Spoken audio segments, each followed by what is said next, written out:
March 2024 we're talking about here. As you can see here in the headline, values have been stagnating over the last few months. We're ever so slightly going backwards on the price index.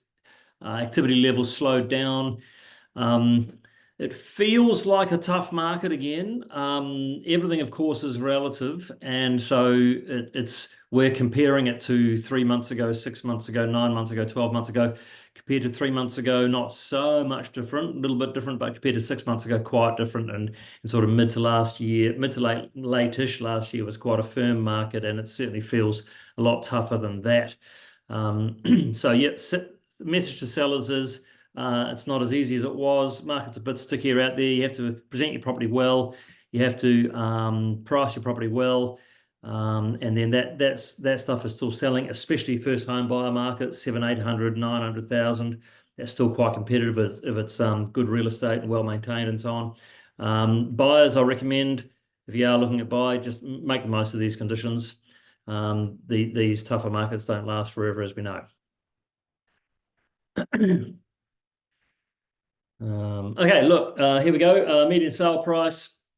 So 820,000. Oh, I must also say, I literally finished compiling this data about an hour ago. I've not sort of thoroughly tested it and checked it, so it's possible there might be some little errors in here, and if there are, I apologise, but I'm sure no one will die as a result of it.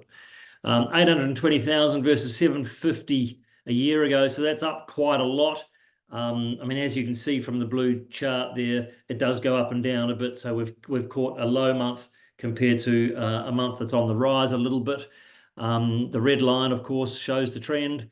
So it has been kind of broadly stable since July 2022, trending up more recently. But if you follow these meetings, or if you follow my little videos, you'll know that I don't really pay too much attention to median sale price.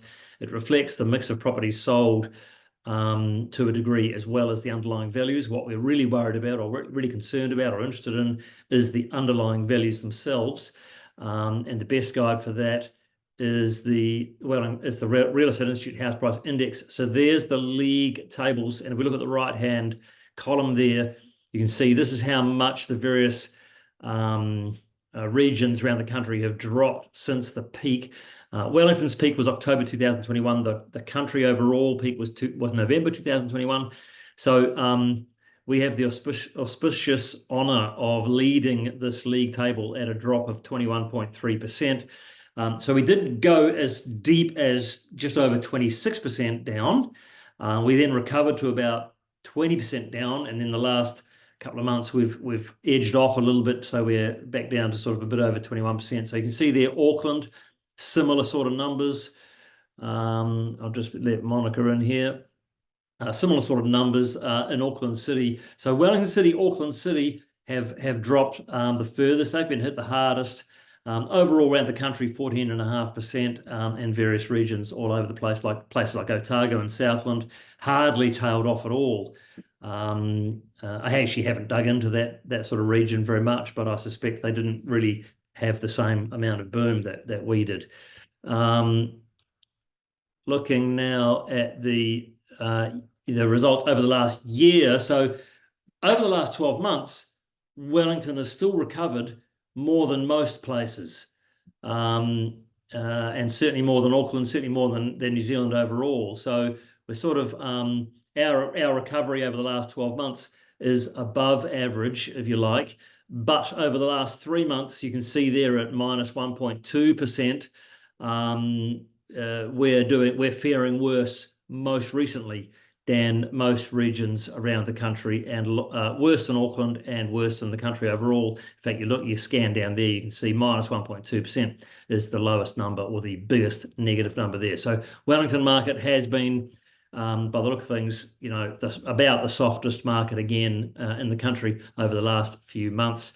One has to ask the question, what's driving that? There certainly is some negative buyer sentiment out there. Buyers are worried about their jobs for the first time, really, in quite a long time. And that, of course, the labour market concerns will be probably exaggerated in Wellington compared to other places, because we've got all of the civil servants, of course, or a lot of the civil servants. And there's quite a few people sort of waiting for announcements, and the axe to fall, if you like. So yeah, Wellington market has been lagging recently in terms of the house price index. There's a graph there showing the Wellington region house price index. The blue line is the monthly result. The orange line is the cumulative 3-monthly result. So you can see there, over the last year, 4.7% up, minus 1.2 in the last 3 months, almost all of which was in March, 1% down in March. And again, you look at that blue line there, you can see we've been bouncing around small positive numbers generally since kind of middle of 2023, which adds up to a bigger positive number on the cumulative graph there, the orange line. So we were seeing sort of 4% every 3 months or so for about 6 months. But the most recent result there is back into negative territory. So that's certainly indicative of that softer market that I've been talking about. Anyone got any questions or want to talk about something or comments or whatever? As normal, we've got a manageable size group today, so just unmute yourself and jump on in. Over the last year, interesting, that's very consistent across those 4 main territorial authorities. Now, just to point out a bit of a data curiosity here, any data people out there might look at this and say, well, we've got 4.4% Porirua, 4.6 Upper Hutt, 4.7 Lower Hutt, 4.7 Wellington. How come we've got a maximum of 4.7 and a minimum of 4.4, and yet Wellington overall is 4.7?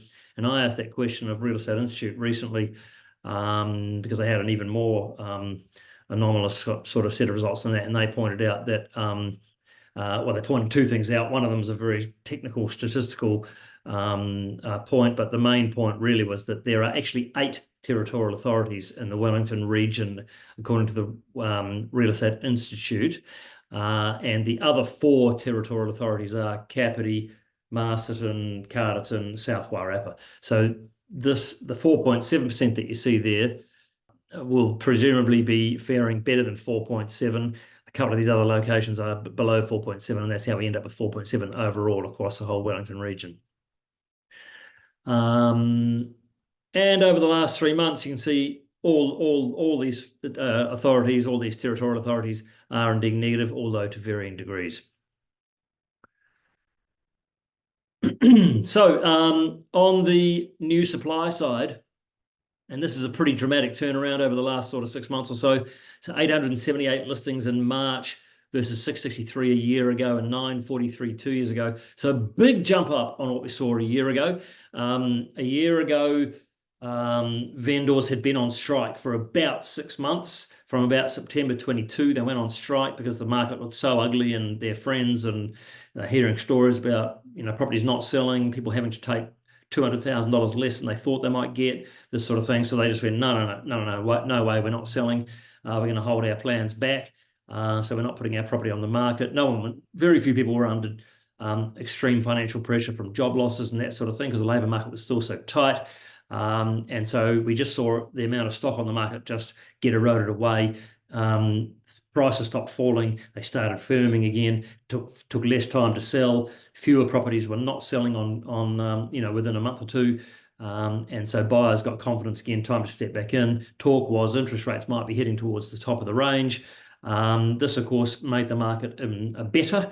That gave vendors confidence to put their property on the market again. And so we've seen this incredible uptick in the amount of stock coming on the market. And you can see that clearly in the 6-month moving average there, the red graph, a massive increase there in overall the trend of the amount of properties coming to the market.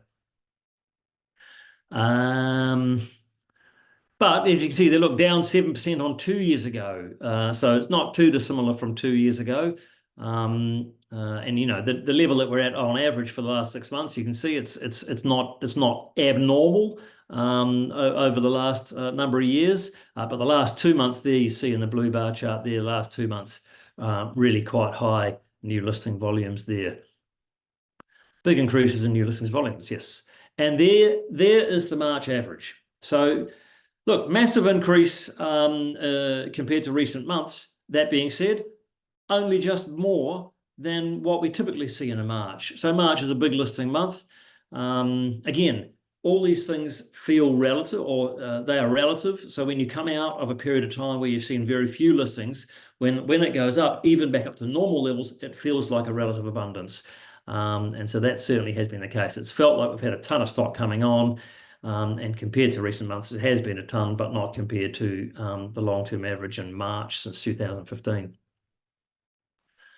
And there it is in a different format. So you can see there, that's just the number of new listings coming on compared to the same month 12 months ago. So there's that graphical representation, 32% more listings than the same month a year ago. Back in February, of course, we saw this massive increase, 77% more than the previous February.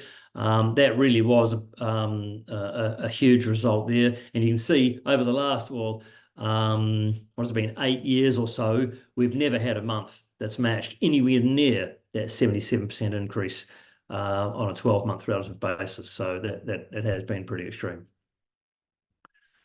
Number of sales. So if you're seeing a lot more listings come on, you would hope to see a commensurate sort of increase in the amount of sales.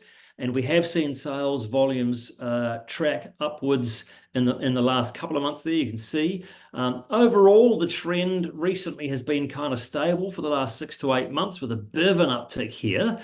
And if you look at the raw numbers there, 714 versus 609 a year ago, 619 2 years ago, sort of quite stable both Marches in 2022 and 2023. So a good uptick on those 2 months. But still, whereas we had a slightly higher than average number of new listings for March, we haven't yet reached a point where we're seeing average number of sales taking place for the month. So, you know, overall, I suppose the theme between these two competing sides of the market is we have seen more of an increase in new listings than we have seen an increase in sales. So you could draw the conclusion that vendors in the last 6 months or so have been more keen to transact or to get their property on the market than buyers have been keen to take properties off the market. And that is, of course, consistent with you know, softness in the market that I've been talking about. And there it is again. So whereas on the new listing side, we saw a 77% increase in February and another quite a big increase, although not that much, in March, we have seen increases in sale volumes, yes, much more modest increases than the increases we've seen in new listings. How long is it taking to sell? So we sort of reasonably stable. We saw quite a big increase in January and February. We're back down to sort of what's been normal-ish over the last 6 or 8 months back in March. And as you can see there at 36 days, you know, a few days longer than what is typical for March. So again, the softer market, that's consistent with it taking longer than normal, but it's only longer by a little bit. So that's what I say. When you compare the market now, it feels really tough compared to the stronger market we had mid to late-ish last year. But compared to many of these metrics, it's really not too dissimilar from what we see on a long-term average kind of basis. 36 days versus 49 a year ago, and that does give an indication. It's down by 13 days compared to 12 months ago. And indeed down by 6 days when compared to 2 years ago. So again, consistent message. Tougher market than 6 months, 9 months, 6 or 9 months ago, but not tougher than 12 months or 24 months ago. 13 weeks worth of inventory on the market versus 16 a year ago, 17 2 years ago. So again, that shows a relatively tighter market. And you can see there the long-term average is 15 weeks. Anything which is below the long-term average, I'm calling technically a seller's market. I have to say it doesn't feel like a seller's market out there. It feels, like I've continued to say, it feels quite tough. But if we compare it to long-term trends, it's kind of normal, balanced is what I would suggest. So seller's market since June 2023, but much more balanced in recent months. Basically 2024, we've experienced what's felt much more like a balanced market. Amount of stock on TradeMe, gross number of listings. So this is pretty interesting. You know, going back there to after the boom, Towards the end of 2021, we saw this massive increase heading into the sort of early-ish, mid-ish 2022. That's when vendors started pulling back, really going on strike since about here. And so we saw it dip there, come back in spring, and then right back down towards the end of summer when listings stopped coming forward so much. Since then, we've seen a big increase again, and we are now back up to gross listing volumes greater than the peak we saw as the market slowed down. So there certainly is, relatively speaking, an abundance of choice, more choice for buyers than we have seen since way back here in sort of late-ish 2015. Now, before that time, the stock levels were much higher still. I haven't got the data for that, but I do remember, you know, we were coming off an enormous amount of stock on the market there as we headed towards the end of 2015, the start of 2016. And this is when, of course, the boom kicked off at the start of 2016. So you can see the amount of stock that was falling to sort of stimulate or help contribute to that significant boom starting. But anyway, yeah, back to quite high listing volumes, more than we've seen since way back here in early 2016. And there it is in another graphical form. So there's the massive increase as we came out of the peak and things started slowing down. The market firmed again significantly, and in recent months it has been getting tougher again, as indicated by this increasing levels of stock in Wellington. So in summary, folks, values have been soft again recently, slightly soft. New listings have been increasing significantly. Sales volumes have increased almost back to long-term norms, but not increasing at the same rate as the number of new listings, and that's contributing to the tougher sentiment out there. Duration to sell has come back down over the last couple of months, and it's now back down to normal-ish levels for March, slightly longer than normal for March. Inventory remains lowish, only just below what's normal, so it's only just technically a seller's market, but it doesn't really feel like it out there. TradeMe listings are back up to just over recent 2022 peaks. Message to sellers overall is market is feeling tough again compared to 6-9 months ago due to lots more stock. But as I've continued to say throughout this meeting so far, when you look at the data compared to long-term norms, it's actually more like reasonably balanced. And the buyers out there, I would suggest, you know, make the most of these favourable conditions while you can. And of course, big thanks as usual to Real Estate Institute and realestate.co.nz. I have got this one other thing here, which is just as a bit of a one snap data summary, which shows the difference between the most recent month versus 3 months ago and 12 months ago. So you can see their median prices up 1% versus 3 months ago, up 9% versus 12 months ago. House price index down 1% versus 3 months ago, up 5% on 12 months ago. New listings on average in the last 6 months are up 38% versus the 6 months up to 3 months ago, and up 20% on the 6 months up to 12 months ago. Sales up 7% 3 months ago and 14% on 12 months ago. Days to sell up 21% versus 3 months and 32% on 12 months. Inventory is down a little bit on 3 months ago and down quite a lot on 12 months ago. And TradeMe listings up 29% on 3 months ago and up 10% on 12 months ago. So again, you look at both those timeframes versus 3 months ago and versus 12 months ago, the message is consistent. The market is a bit softer than it was 3 months ago, but it's still firmer than it was 12 months ago. So anyone want to discuss any of that? Questions, comments, points of interest? Yeah, thanks, Adam. I think that really does look to be in line with what I'm seeing with a lot of my customers. Yep. What's happening in finance out there?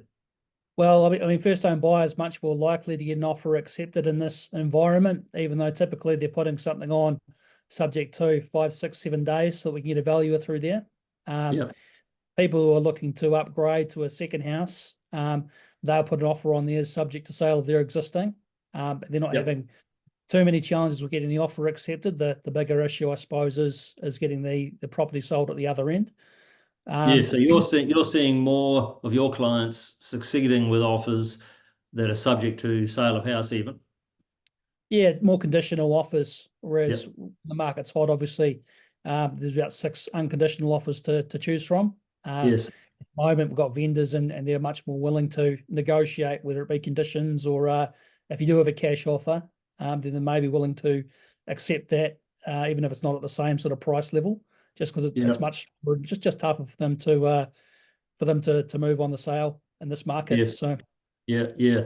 I mean, you and I have got a mutual client that recently I sold for and managed last week, I think it was, to make a purchase at last. And she was in that so there are still segments that are quite competitive, aren't there? Because she yes, tried several times to buy properties, and the segment she was buying in was the sort of $900,000 range in the northern suburbs, and she was still finding it tough. So the market's not uniform, but even in that segment, it's way less competitive than it was, 6, 9 months ago. But it still is quite competitive in that first home buyer 7, 8, 900,000 under $1 million, isn't it? As long as it's well presented and sensibly priced. yeah, those buyers are still out there. We do see that they're the biggest segment of the market. So Yeah, yeah, certainly I think that's probably where the most demand is. But they are certainly finding it easier than they have done in the past. Still, yeah, they've got much more choice than they have previously. So yeah, yeah, yeah, those entry level properties are yeah yeah. they are And more what are you active. seeing on the investor side of things? Yeah, investors still not active. Yeah, These high interest rates are still keeping them out of the market. If you look at yields, the yields aren't really stacking up as well. Um, with those tax changes that have come through, I'm expecting that to start to flow through to some of the bank's credit policies. They may start to scale the rental income less aggressively, yeah, but we're still not there at the moment for people who are investors. For if they've got borrowing on multiple properties. yeah, It's still pretty hard for them to be active in the market. And we're not seeing those interest rates come down in an awful hurry either. Some slight changes. If I look at the 2-year down at 6.65 today, it's lower than it was 3 months ago, but it's not significantly lower, and it's certainly higher than it was a few years back. So right. And the still tricky market. shorter term rates, are they staying high? I haven't looked at Short them. term coming down as well. 6 month Right. down at 689. I'm looking at an offer from today from one lender, and 685 on the 1 year. So the 1 year does seem to be coming down. It was up at 699 a couple months back with most banks. It's down to 689, 685 now. So Yeah, slowly coming I down. think I think I've got a small mortgage that's on 6 months for about 7.25. Yep, I think you do as well. Just looking at my records. So Yeah, from about yeah, 3 months ago. yep. So I think when we go and renew that one shortly, we should be able to get that at significantly lower than what it was when you locked it in. Yeah, yeah, yeah. Yep. Now you've been talking about investors as buyers, and interestingly, I've sort of seen investor buyers only just start to stir in the last month or two, and I liken it to a bear that's been in hibernation, really, really groggy. And only just sort of opening one eye and stretching one arm out, but don't poke the bear too soon. You know what I mean? Not no real levels of activity, but we have recently sold a property to an investor for the first time in a long time. Okay. Yeah, I guess those tax changes, the numbers are going to start to look different. It does give investors a bit more certainty going forward. Yeah, and I think I have seen a bunch of young investors like looking to make a first purchase.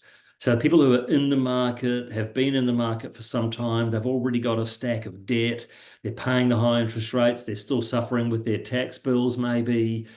And they're a bit more experienced and so on. They want to see the cash flow at much better levels, whereas the younger ones that are just getting in for the first time, You know, they might be willing to look through some of that stuff a bit more just to get in the market while the prices are lower, you know, if they can indeed qualify. And they're looking at, you know, quite little things like 2-bedroom flats, even that sort of thing, you know.